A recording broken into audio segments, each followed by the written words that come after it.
Olá, hoje estarei gravando aqui um vídeo diferente do que eu costumo fazer. Hoje estarei abordando um pouquinho acerca da história da igreja, mais exatamente falando do Império Romano do Oriente, já que é muito mais conhecido e falado o Império Romano do Ocidente.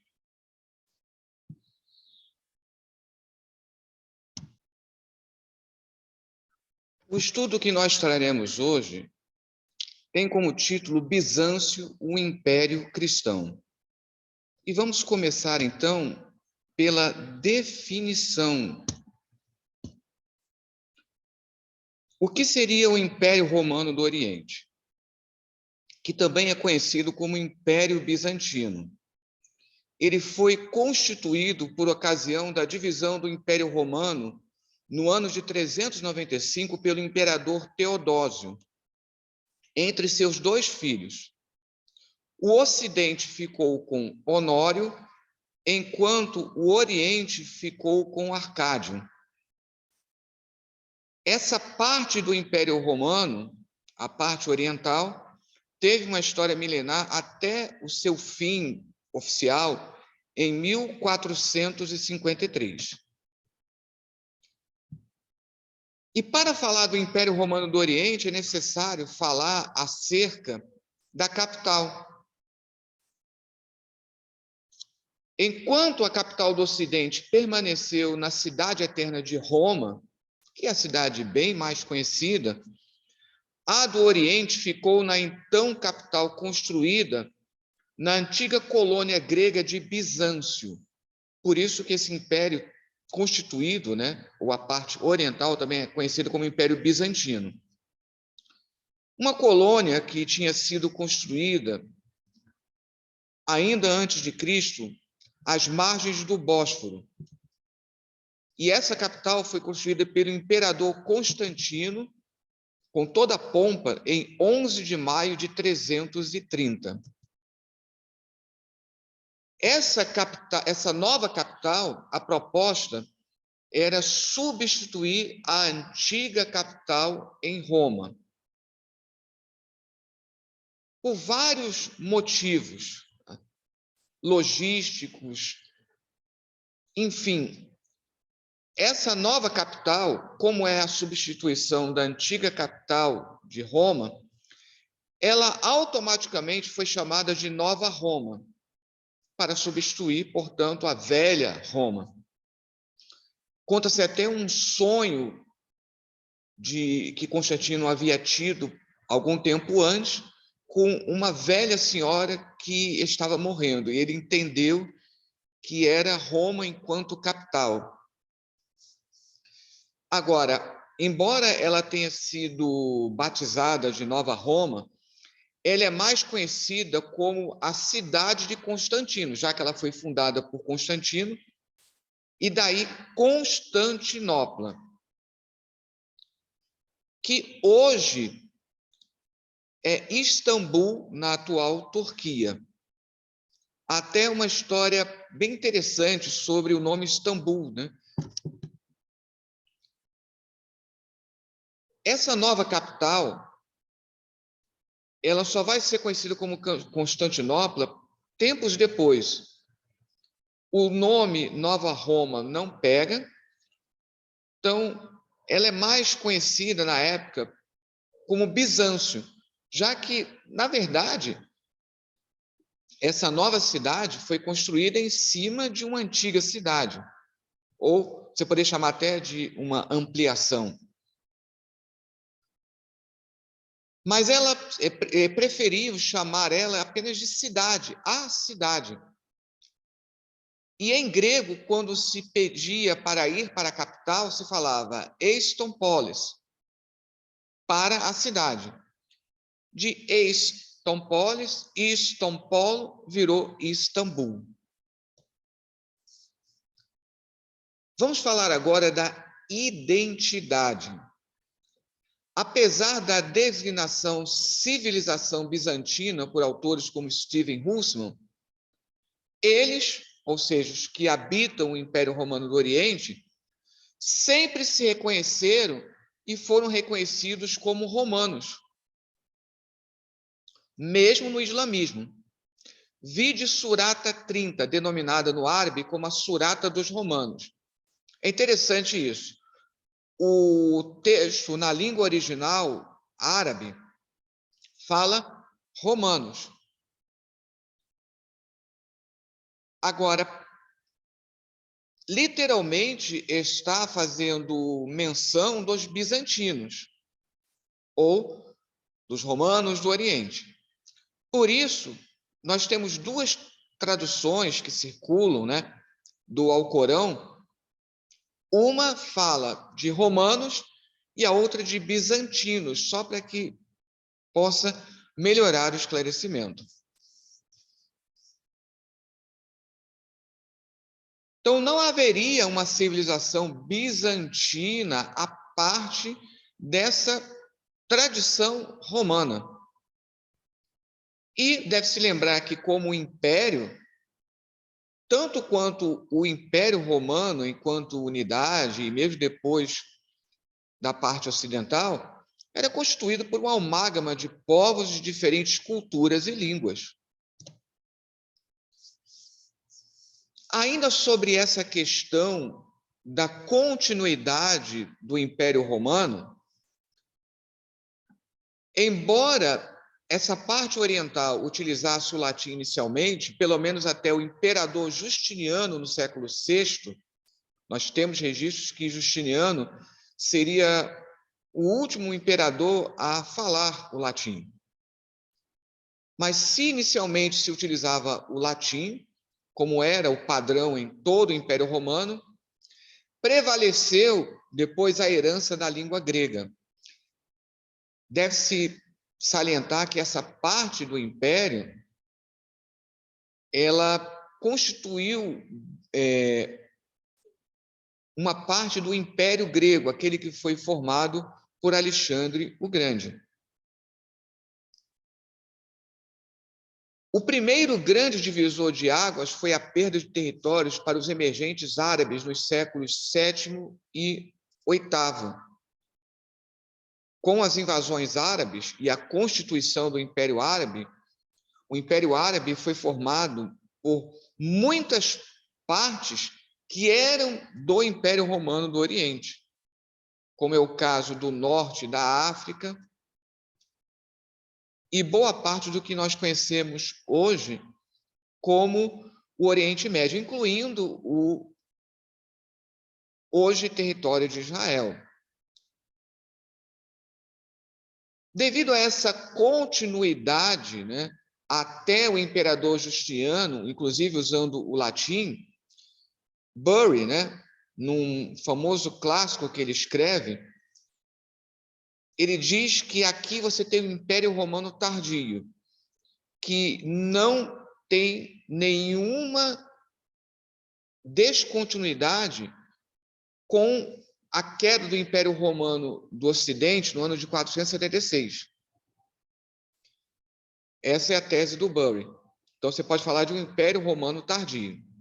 Agora, segundo Brérier, um famoso bizantinista, o que acontece é que deixou de ser o Império Romano Universal, por ocasião das invasões árabes, e aí ele tem um território reduzido, prevalece de vez a cultura, a herança da língua grega, e ele passa a se tornar um Império Romano Helênico.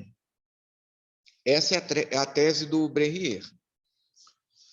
Mas, como diz Mário Curtis Giordani, que, diga-se de passagem, foi o único brasileiro a escrever uma obra, né, extensa, né, sobre o Império Romano do Oriente, ou seja, o Império Bizantino.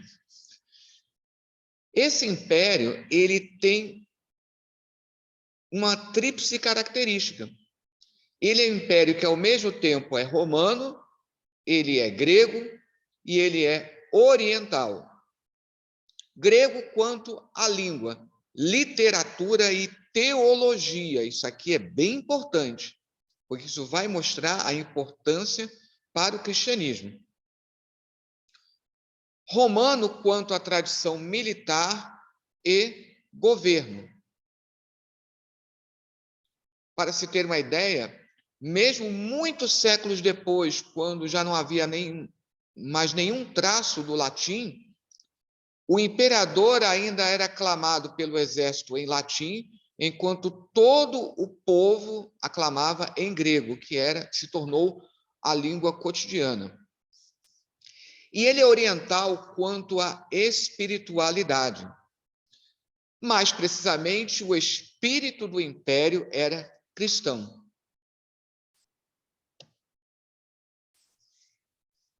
E esse é o ponto primordial, falar de um império cristão que foi constituído. Uma vez convertido, o imperador Constantino quis abandonar a pagã Roma e fundar uma capital totalmente devotada ao cristianismo. Lógico que a construção da nova Roma ou Constantinopla teve também uma questão logística, porque Roma acabou ficando muito distante, né, das partes orientais e ficava difícil administrar o império a partir de Roma. Mas houve também uma questão religiosa envolvida. A necessidade de uma capital totalmente devotada ao cristianismo. Tanto é que essa cidade ela foi consagrada à Virgem Maria. É uma capital de um império cristão.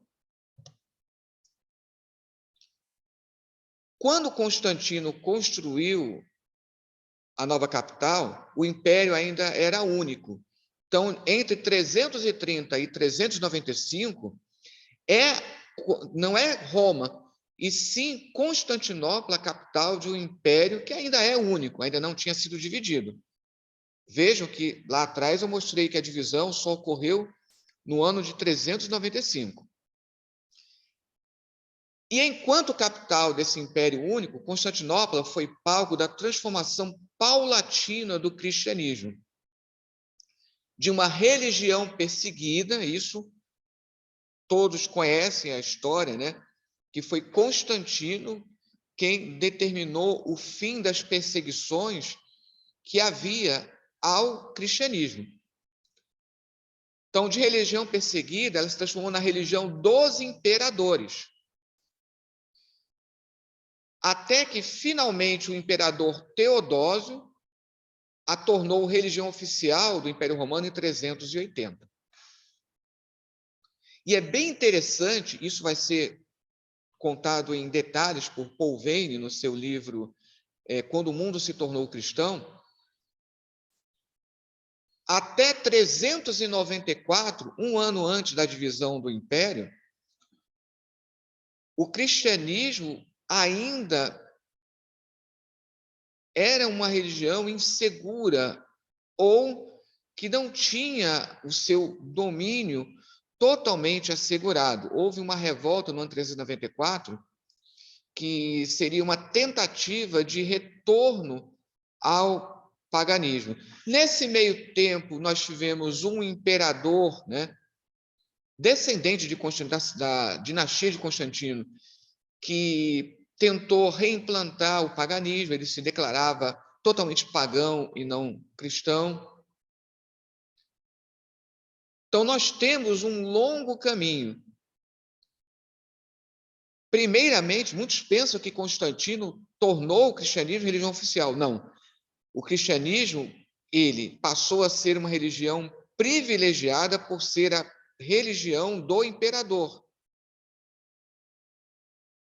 Mas o paganismo ainda continuava sendo oficialmente a religião do império. Porém, Constantino fez de tudo para privilegiar o cristianismo. Nós temos aquilo que nós podemos chamar de aparelhamento do Estado, um aparelhamento que foi paulatino para tornar o cristianismo uma força. Tanto é que os bispos, eles passaram a ter as mesmas condições, passaram a ter as mesmas regalias, né? E o mesmo tratamento de um senador do império. Então, o cristianismo foi ganhando cada vez mais força, até que no ano 380 ele se torna a religião oficial. Mas nos 14 anos seguintes, você ainda tem resistências de setores da alta sociedade que ainda se declaravam pagãs. Depois da tentativa frustrada no ano 394, o paganismo passa a ser apenas uma coisa escondida e, mesmo assim, mais entre a população mais baixa. Mas, voltando aqui, é importante como você tem um longo processo até que, de fato, o cristianismo se torne não somente seguro, mas passe a dominar todas as instâncias governamentais.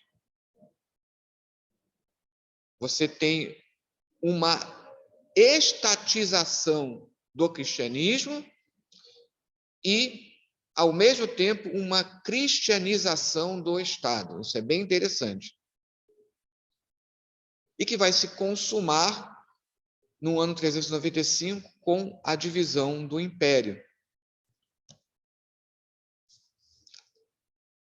Com a divisão do Império, em 395, as duas partes são cristãs. Porém, esse sentimento de um império cristão vai ser muito mais forte no Oriente.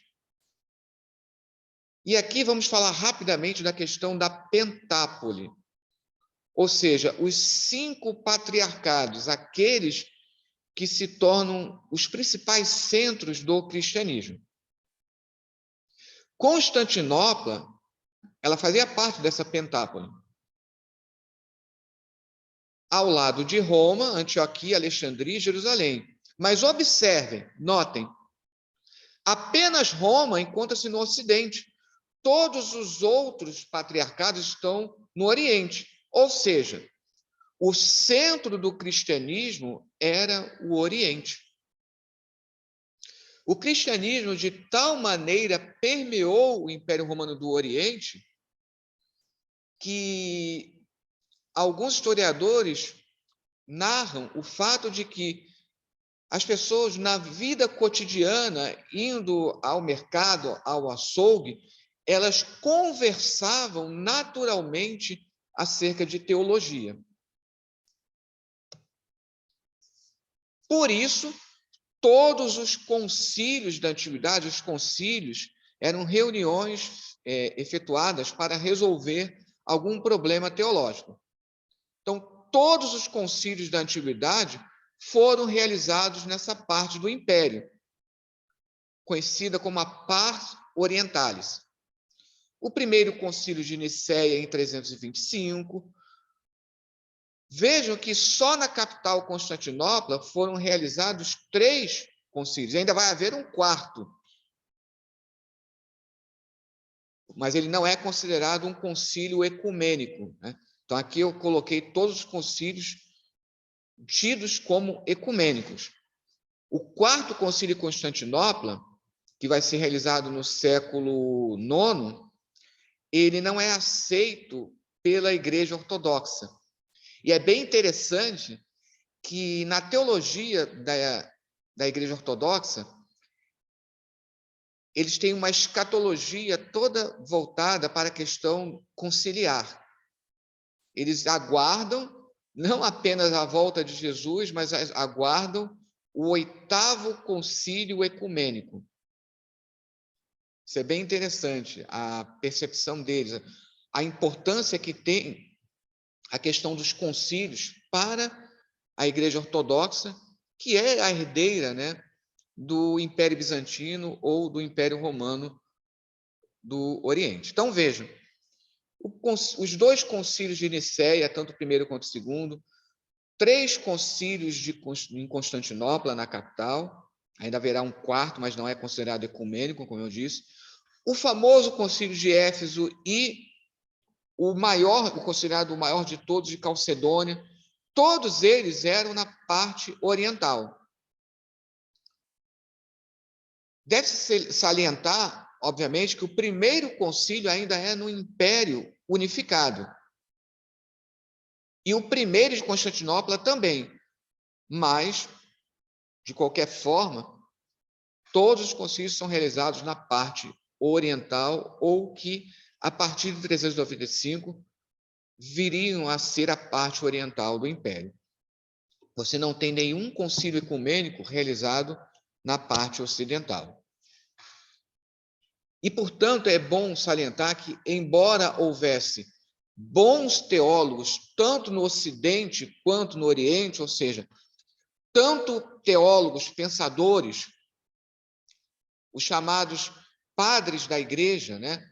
Tanto de fala latina no Ocidente, quanto de fala grega no Oriente, como os 7 primeiros concílios ecumênicos foram tanto provocados quanto resolvidos, esses 7 primeiros concílios ecumênicos, né? Eles foram tanto provocados quanto resolvidos por pensadores orientais. Então, você tem um problema teológico ocasionado por algum pensador oriental, e ele vai ser resolvido por pensadores também orientais. Uma exceção seria o Tomo de Leão, que é promulgado pelo Papa Leão, mas o Papa Leão, ele não comparece ao concílio, manda apenas delegados, e esses delegados inicialmente não são ouvidos, só quando percebem que está havendo um problema para decidir a questão das naturezas de Cristo, é que eles resolvem ouvir os delegados, né, do Papa, e esse tomo de Leão é aceito, então, no Concílio de Calcedônia para resolver essa questão das naturezas de Cristo. Basicamente, a questão de que Jesus, ele é homem e Deus, isso implica em 2 naturezas. Então, Cristo não tem uma única natureza. São 2 naturezas que convivem harmonicamente em Cristo. Essa explicação é dada por influência do Tomo de Leão no Concílio de Calcedônia. Mas a decisão final é dos orientais. Isso é preciso salientar.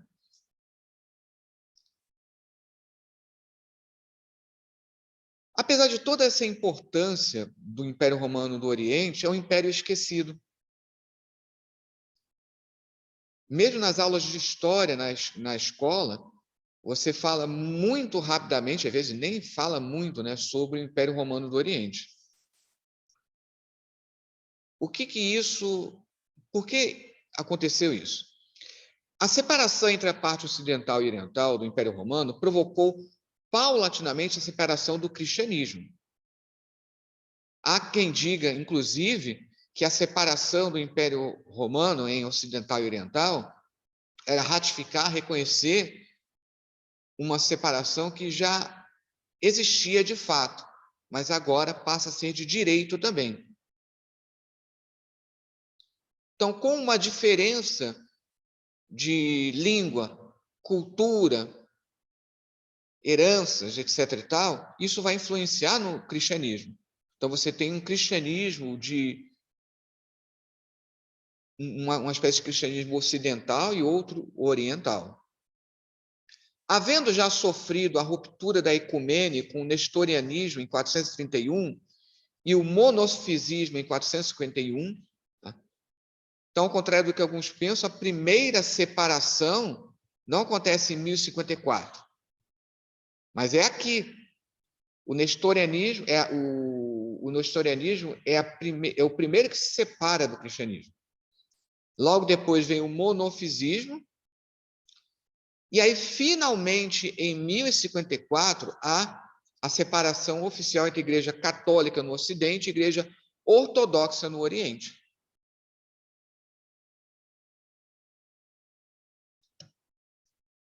Agora, apesar dessa separação oficial ou oficiosa no ano de 1054, né, porque no ano de 1054 há uma bula de excomunhão recíproca, né? Tanto o Papa, ele decreta uma excomunhão do patriarca no Oriente, e o patriarca do Oriente, ao mesmo tempo, também profere uma excomunhão para o Papa. Então, não há uma separação oficial, escrita, né, por escrito, mas há essa excomunhão recíproca e que provoca, então, a separação, de fato. Mas sempre houve tentativas de reunificação. Um dos pretextos para a convocação pelo Papa Urbano II da Primeira Cruzada, no ano 1096, ela foi convocada em 1095, ela vai se materializar em 1096 e vai até 1099. Então, um dos pretextos, não vamos entrar em detalhes aqui, porque isso já é outra história, né? Foi o pedido de ajuda feito pelo imperador em Constantinopla, decorrente da pressão ocasionada pela derrota em Manzikert, no ano 1071. Ou seja, entre outras coisas, que não vamos entrar em detalhes aqui, o movimento das cruzadas foi influenciado por algo que estava acontecendo no Império Romano do Oriente, a pretexto de ajudar os cristãos no Oriente. Às vezes era apenas um pretexto. E isso fica bem claro na Quarta Cruzada. Então, na Quarta Cruzada, em 1204, os cruzados invadiram e tomaram Constantinopla, constituindo o Império Latino. Então, mais do que ajudar a parte oriental, eles queriam, na verdade, reafirmar o domínio ou afirmar o domínio, né, de Roma ou da Igreja Católica sobre o Oriente. E aqui nós temos, então, o segundo grande divisor de águas na história do Império Bizantino. Como, de início, os cruzados tinham um outro objetivo, um outro alvo, as tropas cruzadas, elas ficaram dentro de Constantinopla normalmente. Só que aí há mudanças de planos, né? E aí, como eles já estavam dentro da cidade, eles resolvem dominar a cidade, conquistam. Tudo isso também é ocasionado por disputas dinásticas em Constantinopla, não vou entrar em detalhes aqui, isso seria já uma outra história. E podemos dizer que o Império Romano do Oriente, o fim oficial, ou melhor dizendo, o fim de fato se dá aqui. Em 1261, a cidade foi retomada pelos bizantinos. E o Império Romano do Oriente foi reconstituído formalmente. Porém, ele ganha apenas uma sobrevida. Ele se torna um império muito enfraquecido. Ele é reconstituído aqui em 1261, mas ele é reconstituído e se torna um império fraco. Até porque ele está sendo cada vez mais pressionado pelos turcos otomanos, que vai se tornando cada vez mais, os turcos vão se tornando cada vez mais a força dominante na região. Então, a partir de 1261, o Império, na verdade, vai resistindo a essas investidas dos turcos otomanos, até a queda definitiva diante dos canhões do sultão Maomé II, ou no turco, né, Mehmet II, no dia 29 de maio de 1453. Então, o mês de maio, ele pode até ser considerado o mês de Constantinopla, porque no dia 11, Constantinopla foi fundada e no dia 29 de maio ela foi conquistada pelos turcos. Vale aqui salientar rapidamente, Constantinopla ela quase tinha sido invadida pelos árabes lá no século VIII, mas eles resistiram graças aos muros fortes da cidade e graças a uma vitória naval, né, proporcionada por uma invenção recente, que era o fogo grego, que até hoje não se tem exatamente certeza de como era um segredo de Estado. Então, o fogo grego e as fortes muralhas, era uma muralha tríplice que foi construída em torno de Constantinopla, garantiram que a cidade resistisse durante muito tempo. Mesmo com a invenção dos canhões, demorou muito para que eles tinham que atravessar a primeira muralha, depois atravessar a segunda muralha, até chegar à terceira. E conta-se a história de que as tropas turcas já estavam desanimadas.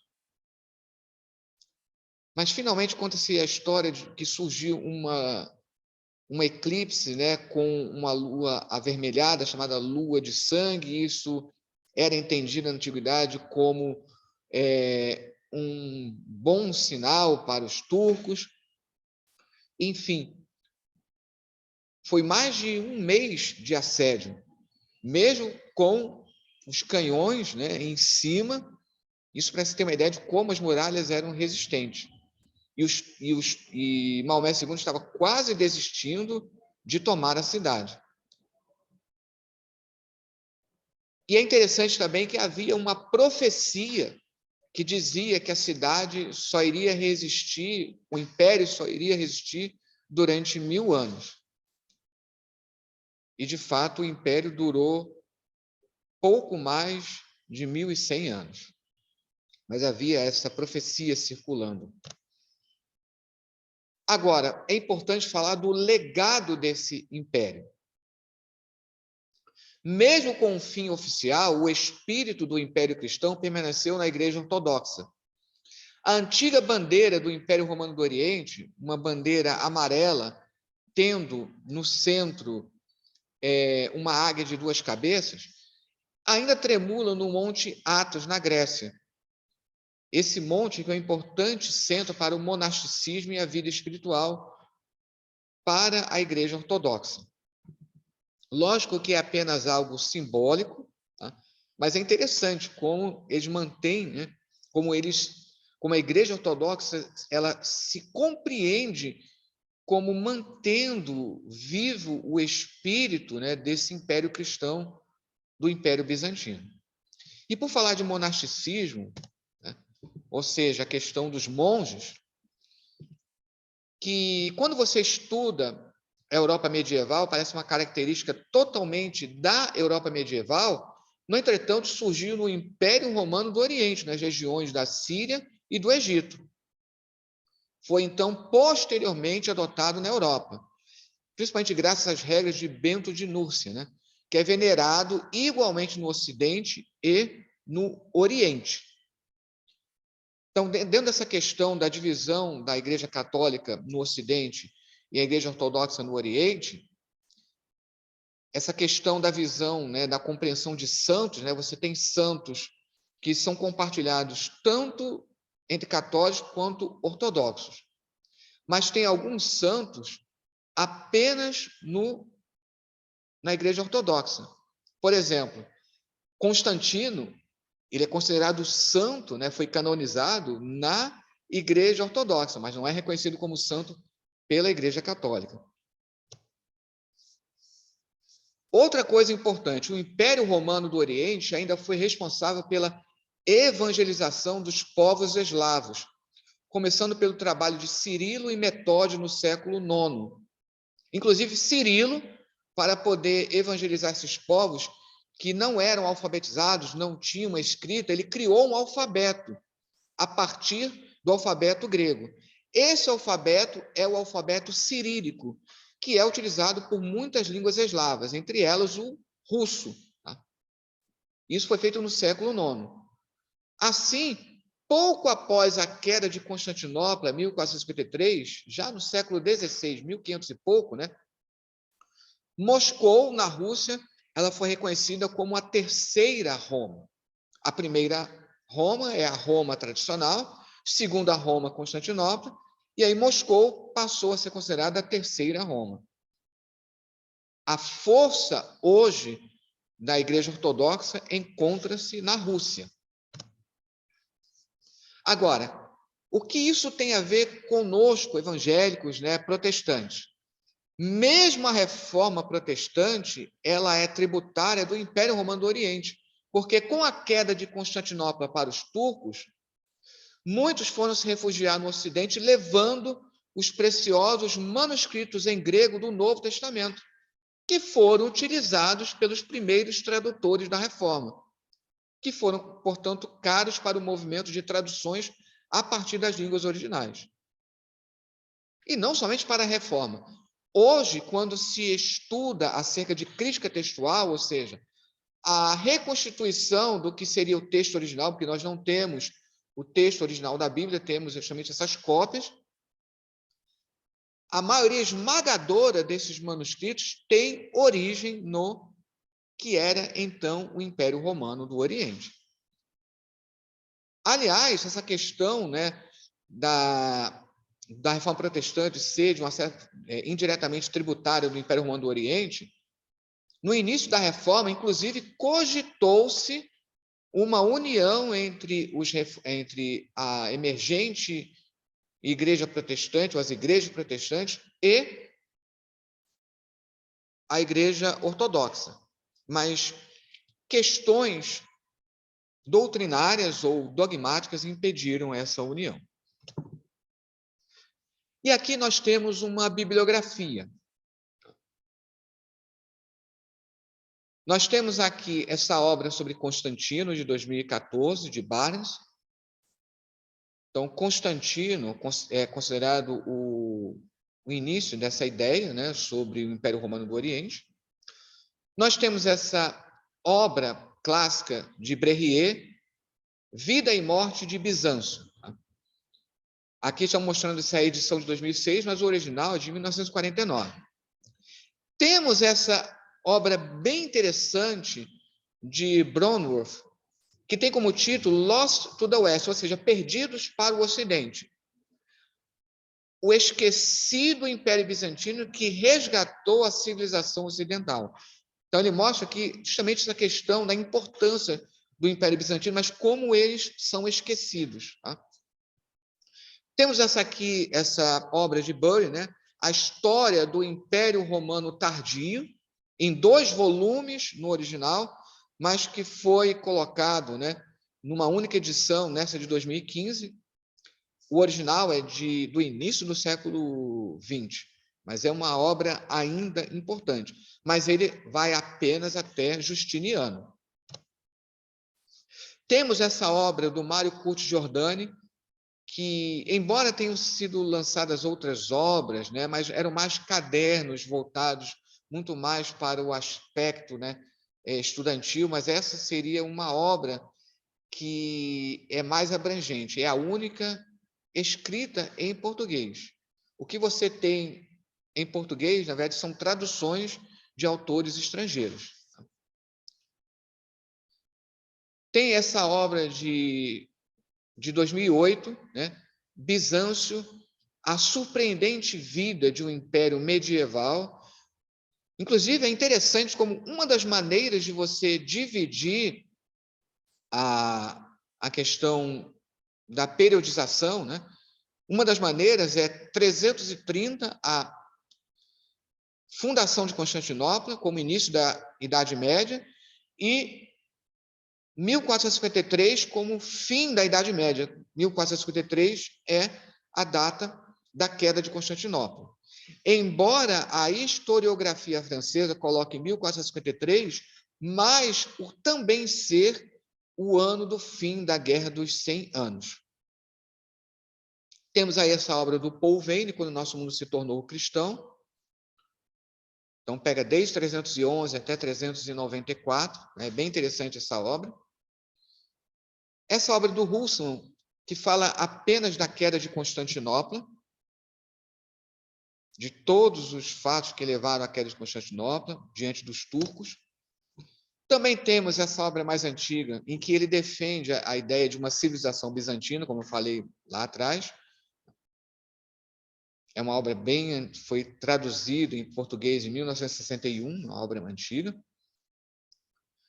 Falando de uma obra mais abrangente e mais recente, nós temos aqui a história, né, da Universidade de Cambridge, né, do Império Bizantino. Ele estende até 1492. Tá? Temos essa obra que é clássica, apesar dela ser bem antiga. Aqui é uma edição de 2012. No entretanto, essa obra é do início do século XX e até hoje é uma obra que serve de parâmetro para se estudar o Império Bizantino. Temos essa edição aqui traduzida em português, né, de Bizâncio para o Mundo, que fala também sobre um legado, né, uma importância, né, que o Império Bizantino teve para o Ocidente até os nossos dias. Tá? E dessa forma, então, temos esse estudo aqui. Que Deus abençoe.